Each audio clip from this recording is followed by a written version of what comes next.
Welcome back, everybody, to another episode of Rebellious Wellness Lifestyle. My guest today is Dr. Edward Kondrot, and he is going to talk to us about eye health. And his story is a little bit different. He is trained as a traditional ophthalmologist, and he works with homeopathy and traditional ways of improving people's eyesight, preventing them from losing their eyesight. So he's known as the world's leading homeopathic ophthalmologist. And as I said, he uses traditional and alternative therapies. He has worked all over the world and written books, and we're going to talk about all of this. I'm so excited because I have never met or even heard about a homeopathic ophthalmologist. So Dr. Kondrot, welcome. It's great to be here, and I look forward to helping all the listeners on steps they can take to improve their vision and improve their health. I'm listening in with both ears because I definitely, the glasses have been with me for quite some time, but I certainly don't want to go any further than that. So you started out as a traditional ophthalmologist. When or how did homeopathy enter into the picture and that became your thing? I started out as a traditional ophthalmologist, board certified, very good surgeon, had a big practice, and I thought there wasn't any eye problem that I couldn't correct with surgery. That was my mindset. And then I think the Lord had different plans for me. I developed severe adult onset asthma. I almost died twice, and I was Wow. taking 3 different asthma medications. And one of the problems with asthma medications, they give you a tremor. Oh, So you huh. can't be a good eye surgeon when you have a tremor. Yeah. So then I had to take a beta blocker to get rid of my tremor when I did surgery. But the beta blocker made my asthma worse. So that was life. So I knew there had to be a cure. And I consulted all the top pulmonary doctors, and they all told me the same thing. There's no cure for adult onset asthma. Learn to live with it, take your medication, etc. So I had a friend who was into homeopathy, and I says, why not give this a chance? So I consulted a homeopath. And if there's going to be a placebo effect, I think it would have happened with the first remedy, but nothing happened. But Hmm. I didn't give up. The second remedy maybe helped me a little bit, but it wasn't anything impressive. But the third remedy that I took, it was like somebody turned on the light switch. Not only did my asthma improve, mentally and emotionally, there was a shift with me. Huh. And I couldn't believe this. I said, why didn't they teach us this in medical school? And so I began to do some research, and I found that many ophthalmologists in the 1800s and early 1900s practiced homeopathy. In fact, New York Eye Hospital at one time was strictly a homeopathic eye hospital. Wow. So I began looking through all the homeopathic articles, textbooks, proceedings, and then I decided I'm going to get my degree in homeopathy and bring this into ophthalmology. Because at the same time, I was seeing a lot of chronic disease, people going blind, and I couldn't offer them anything. Mm. Now I had a modality. Not only I felt that I could offer them, but I felt that this has the potential to replace traditional ophthalmology in terms of it changed my whole paradigm of looking at disease. But I still wear 2 hats. I'm a board certified ophthalmologist and I practice traditional ophthalmology, and sometimes you need surgery. But I think the best approach is the homeopathic approach. Maybe we should tell listeners what homeopathy actually is, because some of us have heard of drops that give you the disease a little bit and it finds Mhm. itself the cure. Tell us what it is. Homeopathy is really difficult to explain. It's easier to say what it's not. Okay.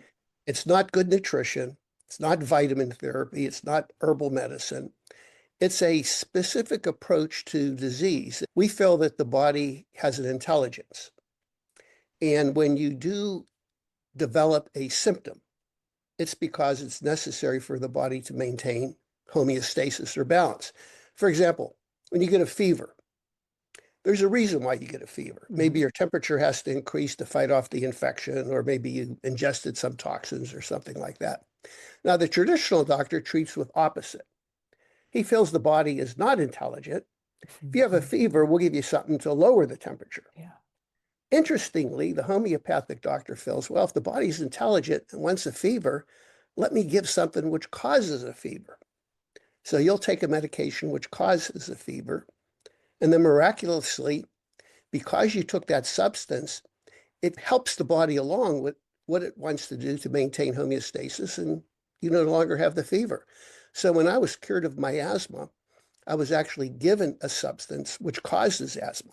So it's fascinating. It's called the law of similars, that a Yeah, substance which causes a symptom in a healthy individual will cure that in a disease state. That's one of the basic laws of homeopathy. that is so fascinating. And that you got rid of your asthma is But you just know what? I still carried my inhaler around for about a year, anticipating that I was going to have an asthmatic attack. Yeah, the mind takes a while to catch up sometimes, the Yeah. confidence in what has actually changed. So, what is what is something that you used to do surgery on that you no longer have to do surgery on because you can apply a homeopathic remedy or treatment? I'm looking at every disease.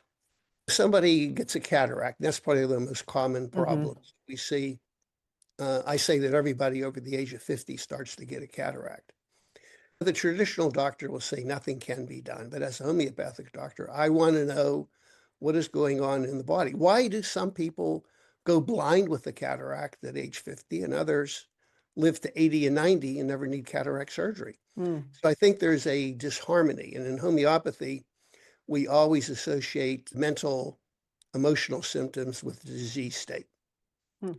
And when I do a homeopathic consultation, I want to know when the person began to have problems with their vision, what else was going on in their life. And usually there's a connection, maybe stress, emotional states. In Chinese medicine, they say that the is the flower of the liver. Hmm. And the liver is an organ for frustration and anger. And of course, there's many things that happen in our life that causes frustration and anger. Sure. And sometimes that is manifest in the eye. Also, subtly, I always want to ask the person, what is it they don't want to see? And one of the biggest issues as we get older, we don't want to see ourselves getting older. That's I'm true. 75 and I feel like I'm 20. And when I look in the mirror, I go, who is this old guy? You Yeah, know? I'm with So you. maybe I'll get a cataract. So when I look in the mirror, I still look pretty good. So the body is protecting ourselves. So I think one of the things is you have to embrace aging. Mm, Aging is a gift. it You have is. a lot of wisdom, and it's wonderful to age and stay healthy and have that wisdom. Yeah, it sure is. I was just with 11 of my girlfriends from high school. The course of this year, everyone will turn 70. And so we had lots of conversations about the Uggs, as I call them, and the gratitude for what we do have in our lives. And everybody's in Mhm. good health. But it does, I look in the mirror and I'm the same as you. I feel like so young. And I remember my grandmother, I think she died when she was 87, but she was forever saying, I just feel 40. I just Mhm. feel 40. And I'd say, really? Because I was so much younger. But I get it now. I get it. So what about glaucoma? Now that's a different thing than a cataract, more serious in terms of vision loss, is it? Yeah, Or no, glaucoma is one of the few diseases that can actually lead to total blindness. Mhm. Talking about midnight in the coal mine blindness, where you don't see Wow. anything.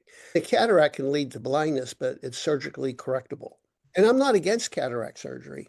I think if you're limited, you're not able to do your activities, then you should consider cataract surgery. But when you first are diagnosed with the cataract, you should ask yourself, what is going on with my diet, nutrition, my emotional state? What can I do to... The cataract is kind of like a red warning light that goes off in your Mm. car. You better find out what's going on. But now glaucoma is a disease where you get an increased pressure in the eye, but glaucoma is more than pressure. It's the health of the optic nerve. And it upsets me that most ophthalmologists and optometrists don't really look at the other side of glaucoma. They just look at pressure. And I always look at what can I do? How can I advise the patient to improve the health of the optic nerve? Hmm. And so anything you do to improve your general health will help improve the health of the optic nerve. Exercise, good nutrition, hydration, reducing stress. Then there's a whole list of homeopathic remedies that have been studied for the last a couple hundred years that have been used successfully to treat glaucoma. Wow. But glaucoma is a serious disease. And normally, when I treat somebody with glaucoma, I don't tell them to stop their eye drops. I tell them, look, continue your eye drops. Let's begin an alternative program where it will improve the health of your eye. And if it's successful, you may stop, reduce, or completely eliminate your eye drops. And many patients do find that they no longer need to take their eye drops. The main goal, and that's probably because I wear two hats. I know what works best in traditional ophthalmology, and I know what causes problems. And so in my mind, I want to do what's best for the patient. Most of the times it's looking at causative factors, improving your general overall health, that type of thing. Is that an inflammation thing, the pressure in the eye? It can be related to inflammation, but usually it's due to a blockage of the drainage Oh, area in the eye. The analogy is a bathtub. You're running your water, you're taking your shower, everything's fine. But if you get lint, debris that blocks the drain, what's going to happen? It's going to start to build up. That's what happens in your eye. okay. We want to open up that drainage area of the eye to help reduce the pressure. But the big issue with glaucoma is more than just pressure. You can have a pressure of 25, which is high, and never lose vision, or you can have a pressure of 10, which is low, and go blind. So it's more the health of the optic nerve. You got to take those steps to improve your overall health and the health of the optic nerve.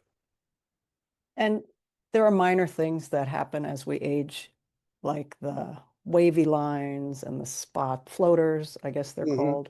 And I had a weird thing where I felt like a curtain was open and there was light coming in on the side of my eye. And I went to my eye doctor and she said, it's just what happens. You'll get used to it.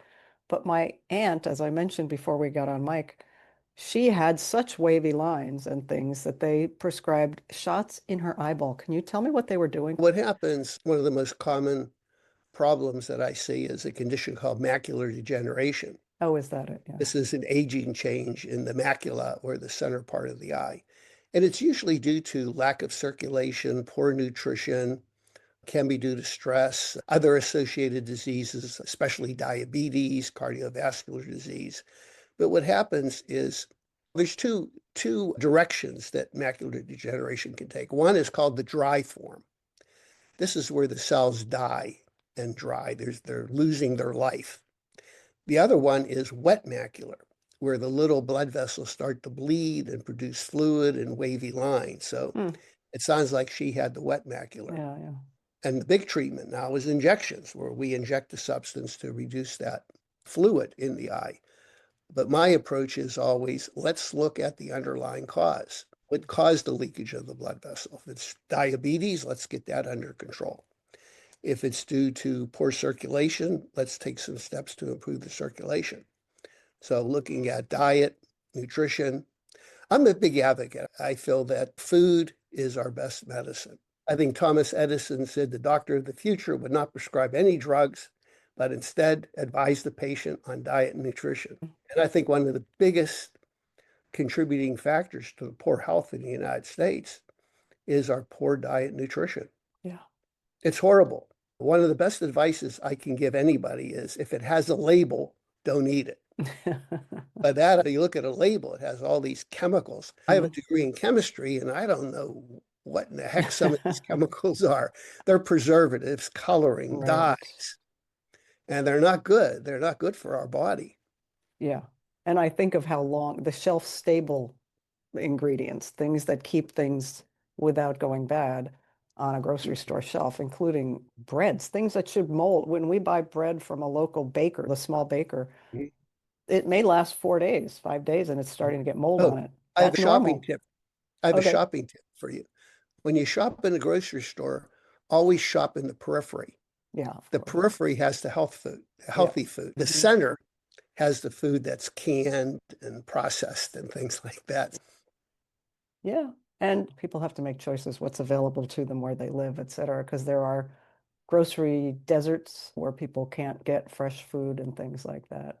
And so diabetic retinopathy, is this also a circulation? It's diabetes, but there's a circulation issue as well with some diabetics, and that's why there are amputations. And is that why it causes people to go blind? Yeah, the problem with diabetes, there's a breakdown in the cellular connections, and it leads to leakage of the little tiny blood vessels.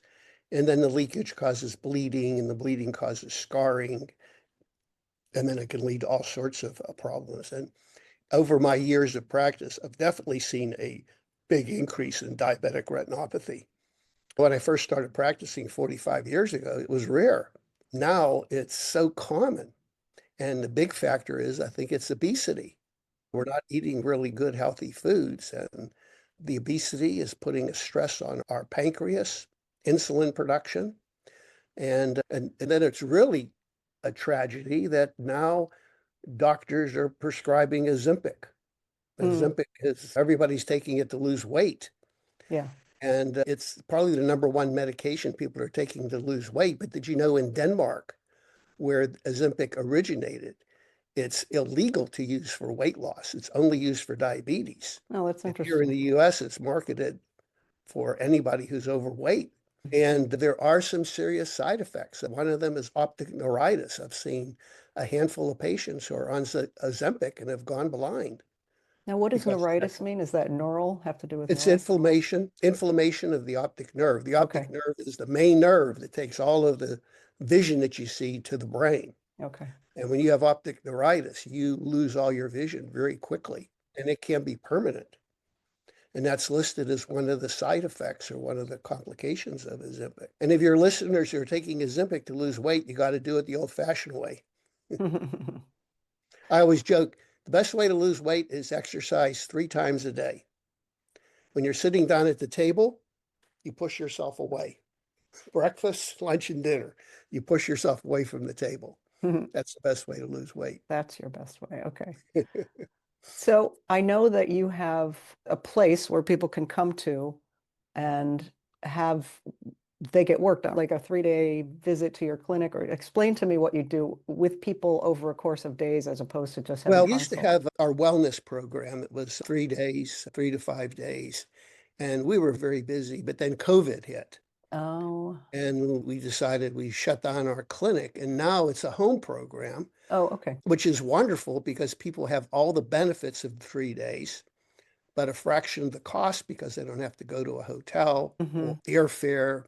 Hmm. We would have people come from all over the world to come to our center. Not bad. Now it's a home program. I review your eye records. We have a Zoom call where I review your case history, and then we prescribe a homeopathic remedy. We also use light therapy and microcurrent. Light therapy is just a wonderful form of helping the body to heal. There's a group called the College of Syntonics, and this is a group of eye doctors that have used light therapy for over 100 years. Wow. And we use certain wavelengths of light to help regenerate the eye and at the same time balance the autonomic nervous system. I believe that if the autonomic nervous system is in imbalance, the body's not going to heal. When you're in a stress state, Mhm. sympathetic state, the analogy is a grizzly bear is chasing you in the woods. You're worried about survival, and your body is not interested in healing or digesting food. So one of the Mhm. first steps is you got to balance the autonomic nervous system. So light therapy does that.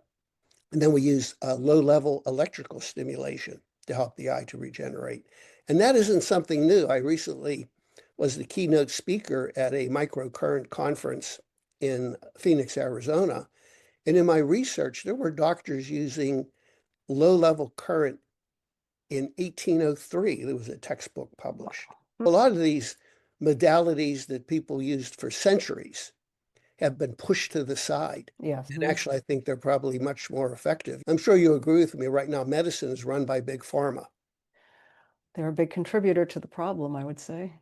and doctors are, I hate to use the word brainwashed, but big pharma has a major influence on the medical profession. Now, don't get me wrong, there are a lot of drugs that are, life-saving, Right, and exactly. a lot of drugs that really help people with glaucoma and other problems. But I think it's just the wrong approach to look at disease from the pharmaceutical perspective. I think you have to look at it from the energetic perspective, mental, emotional, spiritual perspective. Yeah, and getting Why the is it body to heal itself. It is right? capable. Get the body to heal itself. I think the body has that ability to heal itself. I recently interviewed a hospitalist, and she was talking about the how we keep people sick by providing them with a medication for almost everything that is said to be lifelong, statins, blood Yeah. pressure lowering, this and that. So it takes it takes the pressure off the patient because they feel like they're getting something that will help them live longer or Mhm. avoid heart attacks or whatever. But by the same token, it's putting the body in a state that it then relies on this thing, which has side effects and that whole ball of wax. Yeah, modern medicine is maintaining disease. Like when Hmm. you have hypertension, the doctors would say to you, okay, let's take some steps so we can cure it. Nope, they're maintaining it. Take this drug, then next Yeah, year you need two drugs. But homeopathy is one approach that we actually look for a cure. Like when I had my asthma, yeah. I was able to cure my asthma with homeopathy. I want you to talk a little bit about the sight.org organization, giving sight and the gospel in Togo, Africa. Tell us about that. Oh yeah, that really brings a smile to my face. That's my real passion is helping the unfortunate in third world countries. And my wife and I have been very active. You can go to sight.org. We do a lot of missions in Africa, and particularly Togo, Africa. And not only do we operate on elderly people with cataracts, but young children that are crossed eyes. And it's really a Mm. tragedy when you see a young child with crossed eyes. They are going to be shunned by society. They're perceived as being possessed by the demon. Oh, wow. And a girl with crossed eyes is not going to marry, not going to get a job. The same thing with a boy. Mm. So we do a surgical procedure to straighten their eyes. The real beauty is they want to know why you, American, why did you come here to help us? What's in it for me? Why are you here? Yeah. And then we tell them about the love of the Lord. And then we have a whole team that teaches them the gospel. And so it's just a wonderful way of helping their external vision and their internal vision, their spiritual vision too. Which is important, especially in places where children are not given hope by their environment necessarily. So I think that's wonderful. And there's a way that all of your listeners can help. We have a Substack account. If you go to Kondrot.com, that's my Substack account, and 100% of the subscription fee goes to the mission. Oh, great. That's So great. you get a daily, not only you get a daily tip how to help your eyes, you will also know that you're helping the less fortunate in many third world countries. That's wonderful. And we will put it in the show notes. You've written a number of books, but I want to mention the one that you said you can give the readers, and it's 10 Essentials to Save Your Sight.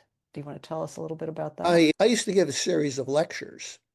And during our 1 week program, when people would come to the office and stay with us, I would lecture them on different topics. So we decided to make a book called The 10 Essentials to Save Your Sight. And I always joke that if you are having an eye problem, get a copy of the book and read it while you can. Read it before you're unable to read. But that's available. I want to offer that as a free download to all of your listeners. Just go to kondrotbook.us. Okay. It's .us, not .org.com, and it's a free download. And also, I have a passion for helping people, and I know a lot of listeners maybe have gotten a bad diagnosis. Maybe the eye doctor told them there's nothing more I can do. That's the person I want to talk to. So never give up when a doctor tells you there's nothing else that can be done. Go I'm ahead. also happy to review anybody's eye records, and there's no Hmm. charge for that. Oh, You can awesome. go to freeconsult.us. I'll personally look at your eye records and give you my assessment and also recommendations. That's That's wonderful too. freeconsult.us. I love that. That'll also So be in the show notes. part of my mission work is here in the US too, because I Yeah, think there's a lot of people that need help. of course. They're in despair, they've given up hope, and that could be the worst thing that can happen to someone is to give up hope. There's always something Exactly. that can be done. I always say there's always a way out of no way. Like I people like say, that. there's no way it's going to work. No way. Yes, there's always a way. What kind of eye problem would warrant there's nothing else we can do? We've covered a lot of things where you said there's this treatment for this and this treatment for that. A lot of times end-stage glaucoma. Okay. I'm working with a lot of people who have had glaucoma for 10 years. They're losing the health of their optic nerve, and I'm trying to do every measure I can to help them preserve their vision, preventing them from going blind. Same thing with macular degeneration. Sometimes it's a progressive problem. Hmm. Strokes to the eye, that type of Oh, thing. Injuries to the eye. okay. Gotcha. There are many conditions where modern medicine just falls short. and they're unable to help. And of course, if you are under some therapy and you're having side effects, like one of the biggest problems is dry eyes, Mm. especially in women over the age of 50. Hmm. Dry eyes is a big problem, and sometimes the eye drops don't help. Sometimes the eye drops cause more problem. And these are people that I love to help because I talk to them about diet, nutrition, some specialized eye treatment, homeopathy, microcurrent, light therapy. And it's very rewarding. You may think that dry eyes, just live with it, but dry eyes can be very disabling and interfere with your daily activity. And it can be horrible to be suffering with dry eyes and not being able to function. Yeah, it sounds like it. So the I know that you have other, I love that you're gonna review people's eyes problems for free. That's a very, very generous thing that you do. You also have other resources. There are webinars on your site, books and CDs. I want to mention to people the healingtheeye.com is the main website. And if you want to read about 1 million testimonials, you should go to this page.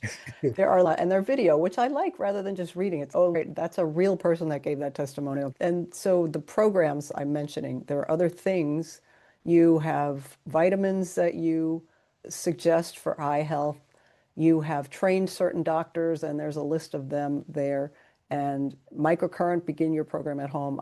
These are all things that alternative therapies for the eye. I honestly didn't know any of this existed, so I'm glad I found your website, and I wanted to mention that to people so in case they're not ready for time with you, they can learn all about the health of the eyes and some things to do if they feel like. And here's a question. We're getting older. My eyesight has changed over time. Two eyes are very different. Does it ever stop getting worse? The vision? I think that your vision should be getting better. Oh, As you age, your vision should be getting better. You know, okay. your inner vision, perceiving things in a different way. The interesting thing is that the eye is not a receptor. Most people think that the eye brings in images and you process it. The eye is also a projector. Your vision is projecting your external environment. Is the glass half empty or is the glass half full? I'm always a half full person, but my eyes have Oh, still gotten worse. They haven't in a well, while. They've stayed the same for a while. I just was wondering. maybe you need a homeopathic evaluation. There's Maybe something I do. Maybe affecting. I do. Because I have to There's tell you, I something. would love to not have my glasses all the time, and I refuse to put the text on my phone in that big font. Yeah. But I see that you're wearing glasses, so sometimes we need reading glasses. I can function without my glasses. Oh, I can too, but I can't read with them. It just makes things a little sharper and I just feel more comfortable. Yeah. So, what do you want to leave the audience with? We've covered a lot. They know that there are resources and programs and the book on how to protect their eye health and prevent from getting disease. What do you want to leave the audience with when it comes to their eyes? I like to leave the audiences, keep an open mind and listen to your gut. If Mm, an eye doctor is telling you need surgery, listen to your gut. It breaks my heart that so many people have cataract surgery and they're really not limited. That the eye doctor tells them, oh, you have cataracts, we should probably remove them.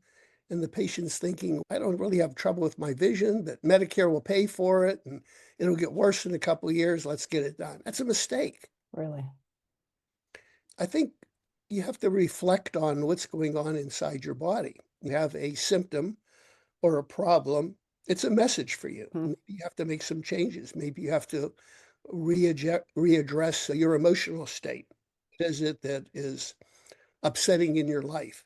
Our body is very intelligent and our body is constantly giving us signals. And I would say for people that feel like they don't have any choices because they haven't heard of the alternative yet, which is why I had you on, which is why I do this podcast, is to give people an option outside of the traditional Western model, as long as it's safe, scientifically proven, so that they can make a decision with their gut. The gut may be Right. saying, I don't want to have surgery. That doesn't feel right to me, but what else can I do? Now we have an option for our eye And health. I would really recommend they get a copy of my book, The 10 Essentials. It talks about homeopathy, good nutrition, reducing stress, proper hydration, light therapy, all these things, eye exercises, everything that you need to know. More And exercise, Dr. Kondrot, please. I'm I kidding. don't call it exercise. It's Okay. taking a walk. It Okay. shouldn't I'm be walking my eyes to exercise. better health. How about that? Yeah. Using your eyes properly. Okay. All right. And the big issue is computer vision syndrome. Oh, People are spending so much time on their smartphones, computers, and that is causing a whole host of problems because we're not using our peripheral vision. We're using just our central vision. well, that's interesting. And we're going to have a whole new generation of kids that are growing up that are going to have all eye problems because Mm, they're not using their peripheral vision. They're not mm. going outdoors, playing ball, running around, and using all aspects of their eye and vision. What do you think of those screens that you buy to put over your computer monitor, the blue light Oh, screen or yeah, I whatever? think that they're very important because Oh, we need blue light during the day. That's why God made the sky blue and the ocean blue. okay. At night, we have to avoid blue light. And unfortunately, computers give off blue light. So Hmm. they call it a night shift or like a red or a blue blocker. In fact, I have an iPhone, and the iPhone has a setting where you can set a night shift on your iPhone. It goes to more of a reddish tone. So we Yep. need red light at night is healthier for you. Mm. Excessive blue light can cause a host of physical problems, and more people are suffering from different problems because of the excessive amount of blue light. We need that circadian rhythm. We need our Right. eyes to rest 8 hours. A lot of biohackers, people out there in the wellness space say we should get outside first thing in the morning if we can and look at the sun. Now, they don't mean look at, like stare at the sun, but do you agree No, I with mean, the you sunlight? need sunlight. One of the biggest deficiencies that we're seeing now is vitamin D Mm, deficiency. And the reason is we're not getting enough sunlight. yeah, So you do need to get outside. Don't overexpose yourself. Everybody's right. different. Of course, depends where you live. If you live in Seattle, you could be outdoors for a year and probably not get enough sunlight. But if you're in Phoenix, Arizona, 5 minutes Yeah, yeah, with the high altitude and low humidity, you'll fry. yeah, So it depends where you live. yeah. And I don't want to fry anymore. I did that as a kid, Mhm. purposefully almost. We didn't mean to get sunburned, but we wanted the suntan. Crazy. Dr. Kondrot, this has been absolutely eye-opening, if I may cliche for a moment. I And like that. and I've loved learning all this. And I'm going to download your book and think about what I can do for my eye health. And really interesting the idea of vision, internal vision about ourselves and the future, Mhm. as well as our physical ability to see. Really Mhm. enlightening. So thank you Well, for thank you being so with much us. for letting me share this information. Any questions, don't hesitate to give me a call. All right, I will do that. People, I will be back again next week with another fabulous guest. Be well till then.